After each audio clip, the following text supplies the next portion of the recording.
ரொம்ப கோவப்படுறார். தமிழக அரசு மேல் கோவப்படுகிறார். தமிழக அரசியல்வாதிகள் விரோதமாகவே கடவுள் தன் கருத்தை நீட்டுக் கொண்டு இருக்கிறார்.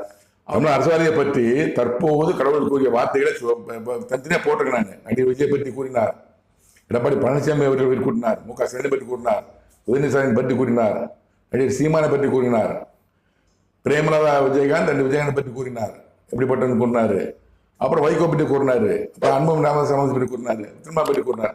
அனைத்துமே நான் மாமனித மாற்றம் தனித்தனியாக போட்டிருக்கேன். நான் தற்போது உள்ள தமிழக அரசியல்வாதிகளுக்கு என்னென்ன தண்டனை கொடுக்க போறங்கிற பற்றி என் தேவனாய் கத்த கடவுள் கூறியிருக்கிறார். முதல்ல கூறினது நடிகர் விஜய் மரணவாத குடும்பம் சொல்லியிருக்காரு. அப்படி நிறைய போட்டிருக்கேன். நான் மரணவாத குடும்பம் சொல்லியிருக்காரு, அதை தனி எபிசோட போட்டிருக்கேன். இப்போ பாருங்க. அவர் மு க ஸ்டாலினுக்கு சிறையிருப்பு குடும்பம் சொன்னாரு, அதையும் போட்டிருக்கேன் பாருங்க. தமிழக அரசியல்வாதிகளை பற்றியும் அவர்களுக்கு என்ன தண்டனை கொடுப்பதுங்கிற பற்றியும் குறித்து என் தேவநாயக கர்த்தர் கடவுள் என்னிடம் குறித்திருக்கிற உலக ஜனங்களை தெரிந்து கொள்ள